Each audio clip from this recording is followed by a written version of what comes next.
Charles जी Finney की सेवकाई में परमेश्वर की सामर्थ। जय मसीह।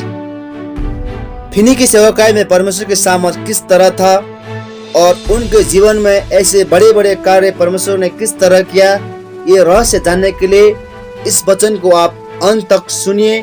और यदि आप इस चैनल में नए हैं तो आपको स्वागत करते हैं और इस चैनल को आप सब्सक्राइब कीजिए और लाइक कीजिए। धन्यवाद। कानून के एक नौजवान छात्र के नाते फिनी की बाइबल में रुचि उत्पन्न हुआ और एक प्रति खरीद लिया। उन्हें बहुत विघ्न हुआ जब उन्होंने चर्च में प्रार्थनाएं सुनी जो कभी भी उत्तरित होती प्रतीत नहीं हुई। जैसे जैसे वे अपने प्राण के बारे में अधिक चिंतित होते गए, मसीही गणों ने उनके लिए प्रार्थना करने का प्रस्ताव रखा, किंतु उन्होंने उससे कहा कि उन्होंने नहीं देखा कि ये कैसे कुछ भला कर सकेगी, क्योंकि वे लगातार परमेश्वर से मांग रहे थे किंतु पा नहीं रहे थे। अक्टूबर 1821 में पवित्र आत्मा प्रदत्त पाप के बढ़ते हुए गहरी कालियत के कई दिनों पश्चात फिनी प्रातःकाल मसीह के एक स्पष्ट अनुभव में आए और संध्या में आत्मा से भर गए। अक्टूबर 10, 1821 की सुबह शक्तिशाली ढंग से मेरा मन परिवर्तन हुआ। उसी दिन की संध्या में मैंने पवित्र आत्मा का उमंडता हुआ बपतिस्मा प्राप्त किया जो मेरे अंदर से गुजर गया। जैसा कि मुझे शरीर व प्राण को प्रतीत हुआ, मैंने तुरंत स्वयं को ऊपर से ऐसी सामर्थ्य से संपन्न किया गया पाया कि कुछ व्यक्तियों को कुछ शब्द जो यहाँ वहाँ कहे गए उनके तुरंत मन परिवर्तन का कारण बने। मेरे शब्द कटीले बाण के समान मनुष्यों की आत्माओं में बसते गए प्रतीत हुए। उन्होंने एक तलवार के समान काटा, उन्होंने एक हथौड़े के समान हृदय को तोड़ा। बड़ी भीड़ उसके साथ से दे सकती है। यह सामर्थ एक महान आश्चर्य है। मैंने अनेकों बार लोगों को देखा कि वचन सहन नहीं कर सके। सर्वाधिक सरल और साधारण कथन लोगों को उनकी कुर्सी से एक लगातार के समान काट देता था, उनकी ताकत छीन लेता था और एक मृत व्यक्ति के समान लगभग असहाय बना देता था। कई बार ये मेरे अनुभव में सच रहा है कि मैं अपनी आवाज ऊंची नहीं कर सका या प्रार्थना अथवा प्रोत्साहन में कुछ न कह सका, केवल कोमलतम तरीके में बिना उन पर जीते। कभी कभी यह सामर्थ उस व्यक्ति के वातावरण में व्याप्त होती हुई प्रतीत होती है जो उससे बहुत अधिक आवेशित हो। कई बार एक समुदाय में बहुत से लोग इसी सामर्थ्य से ढांपे जाते हैं जब उस संपूर्ण स्थान का वातावरण ही परमेश्वर के जीवन से आवेशित प्रतीत होता है। उसके भीतर आने वाले और उस स्थान से गुजरने वाले अजनबी तुरंत ही पाप की कायलियत से वशीभूत हो जाते और अनेकों घटनाओं में मसीह की और मन परिवर्तन होते। जब मसीहगण स्वयं को नम्र करते हैं और अपना सर्वस्व से ताजे रूप से मसीह को समर्पित करते हैं और उसकी सामर्थ्य मांगते हैं, वे बहुत ऐसे बपतिस्मा पाते हैं जो अपने पूर्व के जीवन पर की तुलना में एक दिन में अधिक आत्माओं के मन परिवर्तन के लिए यंत्र बन जाते। जबकि मसीहगण पर्याप्त नम्र बने रहते हैं कि इस सामर्थ्य को रोके रहे, लोगों के मन परिवर्तन का काम जारी रहता जब तक कि संपूर्ण समुदाय और उस देश के क्षेत्र मसीह के लिए मन परिवर्तन नहीं कर लेते। फिनी को सामर्थ्य संपन्न किए जाने अथवा आत्मा का बपतिस्मा जैसा कि उसने बहुत इन्हें नाम दिया कि उस सुबह के बाद परमेश्वर ने उसे शक्तिशाली रूप से उपयोग करना आरंभ कर दिया। लगभग प्रत्येक व्यक्ति जिससे फिनी ने उस सुबह बात की पाप के लिए कायलित से जकड़ा गया और तब या बाद में प्रभु को पाया, उन्होंने अपना कानून का पद छोड़ दिया ताकि लोगों से उनके उद्धार के बारे में बात करे। उन्होंने उस दिन एक विश्ववादी और एक शराब आस्वित करने वाला को जीता। सूचना सारे गांव में फैल गई और यद्यपि कोई सभा की घोषणा नहीं हुई, अधिकांश लोग उसी रात्रि चर्च में एकत्र हो गए। कोई कुछ नहीं बोला, अतः फिनी उठे और गवाही दी। अनेक लोग तुरंत पाप के कायल हो गए। उस समय से कुछ दिनों तक प्रत्येक यात्री को एक सभा होती थी और फिनी के एक पूर्व संघ साथी को छोड़कर सभी ने तथा वहां से आसपास के इलाके के समुदायों से कई अन्य लोगों ने प्रभु को पाया। इसके तुरंत बाद ही फिनी ने उपवास व प्रार्थना करना आरंभ कर दिया और सभाएं जारी रही। एक दिन जब वे चर्च की भवन के पास पहुंचे, परमेश्वर की पूर्णता अकथनीय ज्योति उनकी आत्मा में ऐसी चमकी कि इसने उन्हें पूरी तरह भूमि पर मोह के बल गिरा दिया। यह दिन दोपहर के सूरज से भी चमकदार प्रतीत हुई और इसने उन्हें दमिश्क के मार्ग पर पौलुस के मन परिवर्तन को याद दिलाया। कई लोग ने उद्धार पाया, कुछ ने शरीर में चंगाई पाई और फिनी ने सिखा उद्धार न पाए हुओं के लिए प्रार्थना में प्रबल पीड़ा अनुभव करने का क्या अर्थ था। परमेश्वर द्वारा बारंबार उनके हृदय पर यशायाह 66 का 8 छापा गया। सियोन को प्रसव पीड़ा उठी ही थी कि उनसे संतान उत्पन्न हो गए। 1824 में उनके पुरोहिताभिषेक के पश्चात उनकी पहली नियमित सभाएं इवांस मिल्स न्यूयॉर्क में थी। कई सप्ताहों तक उन्होंने बिना परिणाम के प्रचार किया। एक सभा में उन्होंने मांग की कि मंडली या तो मसीह की ओर या मसीह के विरोध में का निर्णय लिए, जिसने उन लोगों को क्रोधित कर दिया। फिनी ने अगला दिन उपवास और प्रार्थना में बिताया। उस रात्रि अभिषेक तथा सामर्थ एक असामान्य अनुभव उन पर आया और कायलित की एक लहर लोगों के ऊपर छा गई। उस संपूर्ण रात्रि के दौरान लोगों ने उनके पास खबर भेजी कि उनके साथ प्रार्थना करें। यहाँ तक कि कठोरतम नास्तिक लोगों ने पश्चाताप किया और उद्धार पाया। उस समय से बढ़ती हुई सामर्थ्य परिमाणों के साथ उन्होंने अमेरिका के आर पार और बाद ब्रिटेन में सुसमाचार का प्रचार किया। कभी कभी परमेश्वर की सामर्थ सभा के ऊपर ऐसी आई कि लगभग सभी श्रोतागण अपने घुटनों पर गिर गए और प्रार्थना की, जबकि कुछ फर्श पर मोह के बल हो गए।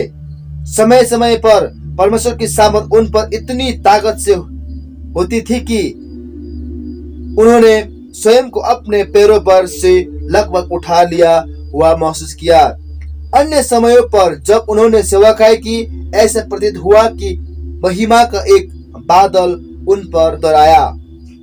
बहुत कस्बों और शहरों में जहां उन्होंने सेवा की, एक ईश्वरीय पवित्रता, एक पवित्र प्रशांत मंडल उस क्षेत्र के ऊपर आ गया। जब तक कि उद्धार न पाए हुए के भी इस बारे में टिप्पणी न की। कभी कभी उद्धार न पाए हुए को जैसे ही उस शहर में प्रवेश किया, अपने पापों के बारे में गहरी कायलियत का बोध किया। न्यूयॉर्क के एक कस्बे में जब फिनी ने पाप और अविश्वास के विरोध में प्रचार किया, 15 मिनट के अंदर परमेश्वर की ओर से एक विस्मयकारी पवित्रता उन पर ठहरती हुई प्रतीत हुई। सभा के लोग अपने आसनों से हर दिशा में गिरना आरंभ हो गए और दया के लिए पुकारने लगे, यदि मेरे प्रत्येक हाथ में एक एक तलवार होती, मैं उतनी तेजी से काट नहीं सकता था जितनी तेजी से वे गिरे। लगभग सभी या तो अपने घुटनों पर थे या मुंह के बल पड़े थे। अबॉर्न न्यूयॉर्क में 1826 में थियोलॉजिकल मिशनरी के प्राध्यापक गणों में से कुछ उसके सेवकाई के विरोध हो गए। उन लोगों ने जिन क्षेत्रों में फिनी ने प्रचार नहीं किया था वहां के सेवकगणों को लिखा और परिणाम में यह हुआ कि अनेकों ने उनकी जागृति सेवकाई का विरोध किया। भेदिए भेजे गए कि कुछ ऐसा खोजने का प्रयास करें जो कि उनके प्रभाव को नुकसान पहुंचाने के लिए रिपोर्ट की जा सके। जब एक दिन जब फिनी लंबे समय तक प्रार्थना कर रहे थे जैसा कि वे नियमित रूप से करते थे, एक दर्शन में यीशु उन पर प्रकट हुए जबकि मैं प्रार्थना में व्यस्त था। वे मेरे इतने निकट आ गए कि मेरा मांस अचरस कांपने लगा। परमेश्वर की उपस्थिति की एक बोध से मैं सिर से पैर तक हिल गया। फिनी ने उस अनुभव का वर्णन किया कि मानो सीने पर्वत के ऊपर इसकी गड़गड़ाहट के साथ खड़े हो, लेकिन भाग जाने की इच्छा के स्थान पर उन्होंने परमेश्वर के निकट और अधिक निकट लाए जाने का बोध किया। जब उसकी उपस्थिति ने उन्हें भर दिया, फिनी ने दानियेल के समान अवर्णनीय विस्मय और थरथराने का अनुभव किया। दानियेल 10 का 8 से 11 तक। परमेश्वर ने उन्हें निश्चयता की विशेष प्रतिज्ञा दी कि कोई भी विरोध उनके विरुद्ध सफल नहीं होगा और उनका विरोध करने वाले सेवकों के प्रति उनके पास प्रेम तथा दया के भाव के सिवाय और कुछ नहीं था। वे आत्मा में इतने पवित्र किए गए थे कि उन्होंने उनकी विरोधियों के प्रति कभी भी कठोरता का एक भाव भी महसूस नहीं किया। समय समय पर परमेश्वर ने फिनी को इस पर विस्तृत निर्देशन दे कि क्या कहना है और संभव प्रतीत होने वाले व्यक्तियों को कैसे संबोधित किया जाए, और तब आत्मा उन लोगों पर कायलित और उद्धार में आया। सेवकाई के स्थलों के बारे में वे लगातार प्रथम दर्शित या निर्धारित किए गए प्रतीत होते थे। फिनी की सेवकाई के नीचे लोगों के ऊपर परमेश्वर की जो सामर्थ आए वे कुछ ऐसी चीज नहीं थी जो उसकी उपस्थिति के कारण थे, अपितु आत्मा की उपस्थिति के कारण। सभा के दौरान जो लोग परमेश्वर के द्वारा नियंत्रित में लिए जाते, बहुत घर लौटने के बाद वो आत्मा के विस्मयकारी हाथ के नीचे जारी रहता जब तक वे लोग उनका पश्चाताप, वापसी और पाप अंगीकार को पूरा नहीं कर लेते। उन्होंने अपने सामान्य कामों को करना लगभग असंभव पाया। अबॉर्न में एक सुप्रसिद्ध व्यवसायी ने उसकी पत्नी के मसीही अनुभव का जोरदार विरोध किया और कुछ दिनों तक उसे सभाओं में नहीं जाने दिया। एक रात्रि सभा के पहले उस स्त्री ने देर तक प्रार्थना की और जब उसका पति आया तो उसने घोषणा की कि वह उसे पत्नी को सभा में ले जाएगा। उसका ध्येय का कि उपवास और विरोध करने के लिए वह चीजें ढूंढेगा। फिनी को इस बारे में कुछ ज्ञात नहीं था, किंतु सभा के आरंभ में परमेश्वर ने उसे मरकुस 1:24 के एक मूल पाठ दिया, हमें तुझसे क्या काम। और जब उसने प्रचार किया, उसका एक विशेष सामर्थ्य से अभिषेक किया। अचानक वो व्यवसायी चिल्लाया और अपने आसन से नीचे गिर गया। फिनी ने प्रचार करना बंद किया और उस तक गए। उस व्यक्ति के कुछ ताकत वापस से प्राप्त कर ली थी कि और एक बच्चे के समान रोते हुए और अपने पापों का अंगीकार करते हुए उसका सिर उसकी पत्नी की गोद में था। पूरे चर्च में लोगों ने रोना आरंभ कर दिया। फिनी ने सभा स्थगित कर दी। उस व्यक्ति को घर पहुंचाने में सहायता करना पड़ी। तुरंत उसने अपने पूर्व के पापमय संगी साथियों को बुलाया और अपने पापों को उनके सक्षम अंगीकार किया और उन्हें चेतावनी दी कि आने वाले क्रोध से भागो। मत्ती 3 के 7। कई दिनों तक वह परमेश्वर की सामर्थ के ऐसा असीभूत रहा कि वह यहाँ वहाँ न जा सका, किंतु लोगों को बुलवाता रहा, पाप अंगीकार करता और क्षमा मांगता रहा। और लोगों को उद्धार पाने के लिए प्रोत्साहित करता रहा। समय आने पर प्रेस्बिटेरियन चर्च में वह एक उपयोगी एल्डर अध्यक्ष या प्राचीन बन गया। दूसरी ओर परमेश्वर ने फिनी को शारीरिक उपस्थिति को लोगों को मसीह के निकट लाने में उपयोग किया। मसीह की सामर्थ उन पर ऐसी थी और परमेश्वर के लिए ऐसा पवित्र प्रभाव उसने निकलता हुआ प्रतीत होता था कि लोग शीघ्रता से ही मसीह के निकट लाए जाते थे। ऐसा प्रतीत होता था मानो फिनी का आगमन प्रभु की उपस्थिति से ऐसा साथ साथ हो लेता था कि उद्धार न पाए लोग परमेश्वर की आत्मा के द्वारा जकड़े जाते थे। उनके जीवन के अंत तक जहां जहां उन्होंने परिश्रम करना आरंभ किया, जागृति लगभग सभी जगह फैल गई कि बहुत उन लोगों के घरों में उद्धार आया जहां फिने गए। एक संध्या वे बोल्टन इंग्लैंड में पहुंचे। उन लोगों के मेजबान ने कुछ लोगों को बातचीत और प्रार्थना के लिए आमंत्रित किया था। श्रीमती फिनी के एक स्त्री पर ध्यान दिया कि वह भावुक हो गई है, इसलिए उन्होंने उसका हाथ पकड़ा और फिनी को आने के लिए संकेत दिया। कुछ ही मिनटों में वह मसीह में आनंद कर रही थी और उस स्त्री का चेहरा मसीह में उसके नए अनुभव के साथ चमक उठा। न्यूयॉर्क मिल्स में उनकी सेवकाई के दौरान वे एक कपास के कारखाने में गए।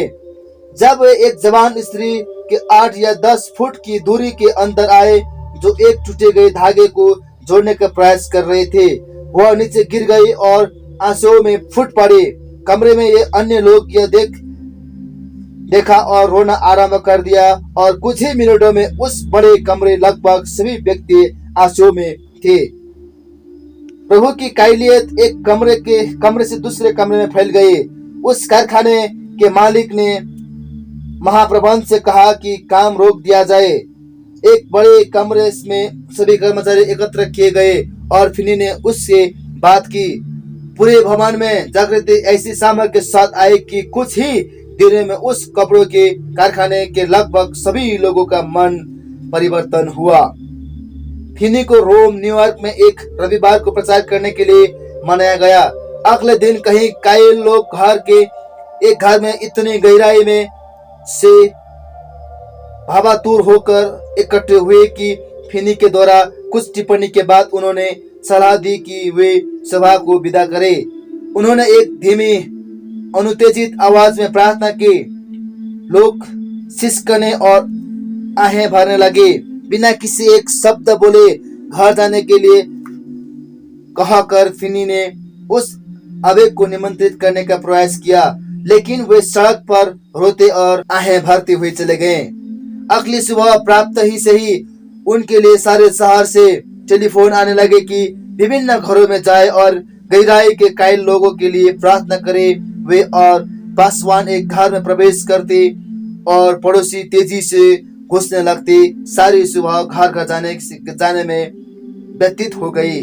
दोपहर में सभा के लिए एक बड़े कमरे की ओर हर दिशा के लोग वास्तव में दौड़े। अनेकों का मन परिवर्तन हुआ और सभा रात तक चली। परमेश्वर ने ऐसे सामर्थ्यपूर्ण ढंग से काम किया कि 20 दिनों तक प्रत्येक सुबह एक प्रार्थना सभा आयोजित हुई। हर दोपहर को पूछताछ करने वालों के लिए एक सभा और हर संध्या को एक प्रचार की सेवा। 3 व्यक्तियों ने उस काम का हास किया और शराब पीते हुए एक दिन बिताया जब तक कि उनमें से एक मरकर गिर न गया। अन्य 2 अवाक हो गए। लगभग सभी वकील, व्यापारी, चिकित्सक और अन्य प्रमुख लोगों का मन परिवर्तन हुआ। वास्तव में ऐसा प्रतीत हुआ कि रोम की प्राय संपूर्ण जनसंख्या मसीह के पास आ गई। 20 दिनों में कम से कम 500 लोगों का मन परिवर्तन हुआ। एक पासवान ने कहा, जहां तक मेरी भक्त मंडली का प्रश्न है, 1000 वर्ष का राज्य आ चुका है। सामर्थ कैसे प्रकट की गई? पवित्र आत्मा द्वारा प्रदान की गई कायलियत में सामर्थ प्रकट की गई।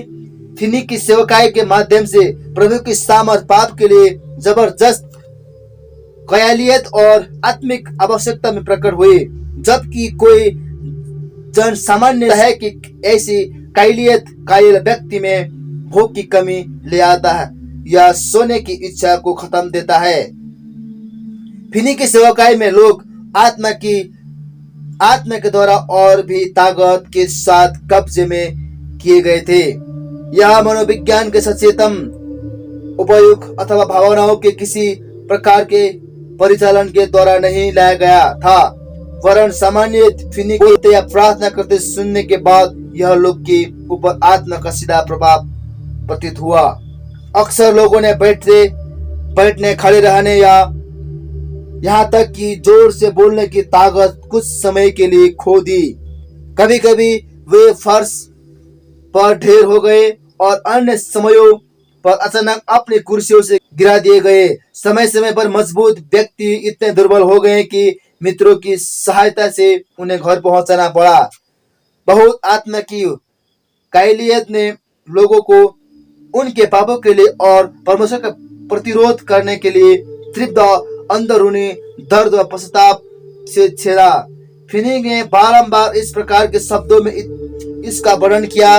काम ऐसी ताकत के साथ था कि यहाँ तक कि वार्तालाप के थोड़े शब्द ने मजबूत पुरुषों को उनकी कुर्सियों में छटपटा दिया, मानो एक तलवार उनके हृदय में भोंक दी गई हो। जो दर्द इसने उत्पन्न किया जब वार्तालाप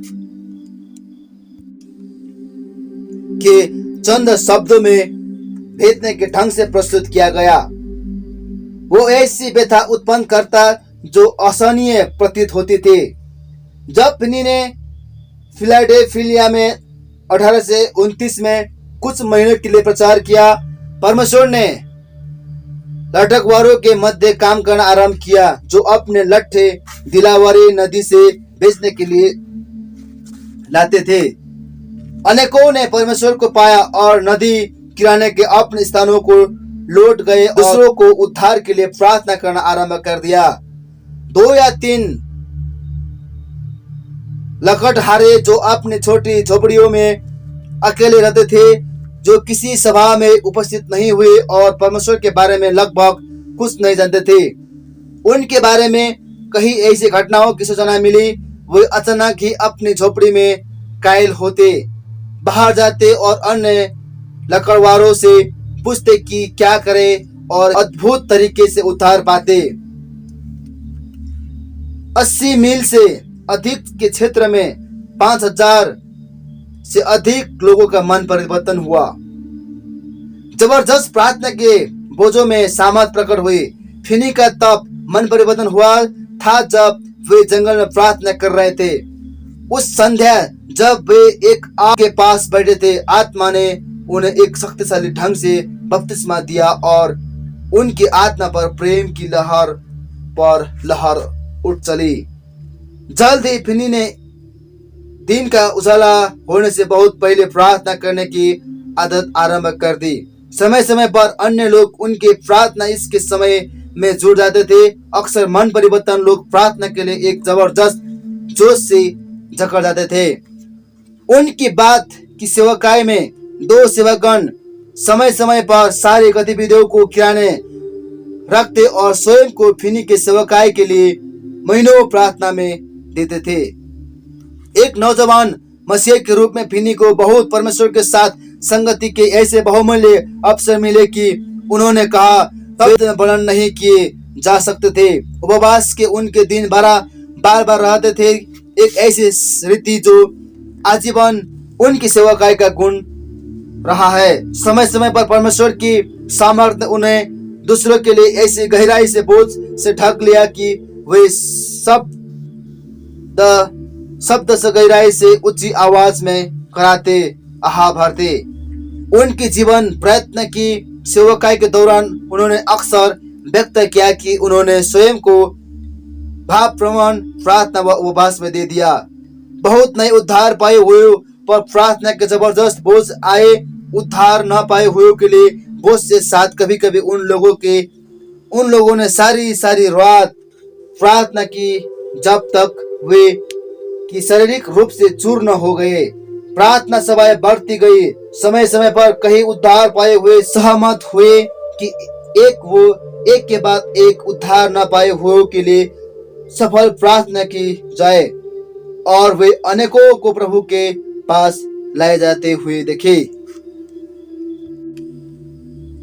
फिनी ने स्वयं समय समय पर दुराग्रही व निर्भीक विश्वास की जबरदस्त भावना का बोध किया है। उन्हें ऐसा प्रतीत हुआ कि उन्हें बिना बीमार के प्रार्थना करने के लिए समर्थ बनाया गया। उन्होंने गवाही दी कि परमेश्वर की सामर्थ ने उन्हें प्रार्थना की प्राण पीड़ा और विश्वास दोनों से जकड़ लिया। पवित्र आत्मा के उमंडने के लिए उन्हें अंधकार की शक्तियों के साथ एक शक्तिशाली मुठभेड़ में जोते जाने के योग्य होने के बारे में उन्होंने कहा। मध्यस्थता की प्रार्थना के लिए आत्मा की सामर्थ उनके ऊपर आने का उन्होंने बारंबार बोध किया। फिनी की सेवकाई का व्यापक प्रभाव। डॉक्टर हेनरी वार्ड विचार के अनुमान के अनुसार फिनी संबंध जागृति तथा उनके फैलते हुए प्रभाव के दौरान 1830 तक एक साल में कम से कम 1 लाख लोगों का मन परिवर्तन हुआ और वे कलीसियाओं से जुड़ गए। संभवतः पेंटिकोस्ट के बाद से यह विशालतम कटनी थी। 1849 में परमेश्वर ने फिनी को लंदन में जागृति में उपभोग करने का आरंभ किया। समय समय पर 1500 से 2000 लोग मसीह को ग्रहण करने के लिए आमंत्रण को उत्तर देते। 10 साल बाद उन्हें बताया गया कि उन वर्षों के लगभग सभी मन परिवर्तन लोग अब तक विश्वास से स्थिर खड़े थे। वो महान जागृति जो 1858 से 59 में अमेरिका को बहा ले गई, किसी समय संयुक्त प्रार्थना सभाओं की जागृति कही जाती थी। 6 लाख धर्म परिवर्तन के साथ हुई इस जागृति को डॉक्टर लाइमैन विचर ने विशालतम जागृति जो संसार ने कभी देखी कहा। विगत वर्ष में फिनी की सेवकाई के एक सीधे परिणाम के रूप इसे माना गया, यद्यपि वे सामान्य उपस्थिति नहीं रहे। बिशप WL कैलेंडर ने दृढ़पूर्वक कहा कि इस जागृति में कम से कम 10 लाख लोगों का मन परिवर्तन हुआ। मसीही जागृतियों के इतिहास doctor J. Edwin R. Bishop से सहमत है। फिनी की सेवकाई के परिमाणों का स्टाविद उत्कृष्ट था। गवर्नियर न्यूयॉर्क में जागृति के बाद यह कहा जाता है कि 6 साल तक कोई भी नृत्य या रंगमंच नाटक आयोजित न हो सका। सावधानी पूर्वक किए गए अन्वेषण ने दिखाया कि फिनी सभाओं में धर्म परिवर्तन 85% लोग प्रभु के प्रति ईमानदार बने रहे। यहाँ तक कि मूडी जैसे सुसमाचार प्रचारक की सेवकाई ने केवल 30% स्थापित दर्शाया। जैसा कि फिनी के जीवन और सेवकाई में इतना अधिक प्रकट हुआ, प्रभु के सामर्थ के लिए कोई प्रतिस्थापित नहीं है। आमीन।